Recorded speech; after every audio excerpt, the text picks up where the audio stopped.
I, Sanjeev Khanna, do swear in the name of God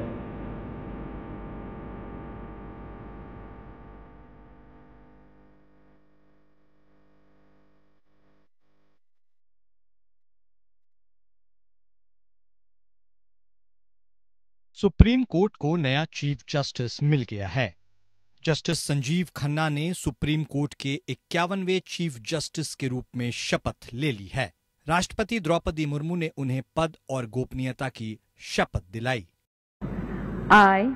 I, Sanjeev Khanna, having been appointed Chief Justice of the Supreme Court of India, having been appointed Chief Justice of the Supreme Court of India, do swear in the name of God do swear in the name of God that I will bear true faith and allegiance to the Constitution of India as by law established, that I will bear true faith and allegiance to the Constitution of India as by law established. Justice Khanna का जन्म 14 मई 1960 को दिल्ली में हुआ था और law की पढ़ाई उन्होंने डीयू के कैंपस लॉ सेंटर से की।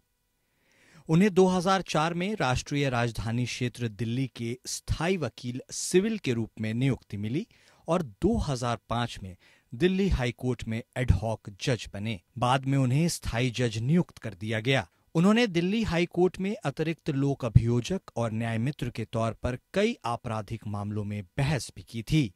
आयकर विभाग के वरिष्ठ स्थायी वकील के तौर पर भी उनका कार्यकाल लंबा रहा। जस्टिस खन्ना को 18 जनवरी 2019 को कॉलेजियम की सिफारिश पर सुप्रीम कोर्ट में एलिवेट किया गया। सुप्रीम कोर्ट आने के बाद वे 17 जून 2023 से 25 दिसंबर 2023 तक supreme court legal service committee के अध्यक्ष रहे। अभी नेशनल लीगल सर्विस अथॉरिटी के कार्यकारी अध्यक्ष और नेशनल जुडिशियल एकेडमी भोपाल के गवर्निंग काउंसिल मेंबर हैं। दिल्ली हाईकोर्ट के वरिष्ठ न्यायाधीश रहे जस्टिस देवराज खन्ना के पुत्र और सर्वोच्च न्यायालय के जाने माने पूर्व न्यायाधीश जस्टिस एच.आर. खन्ना के भतीजे हैं।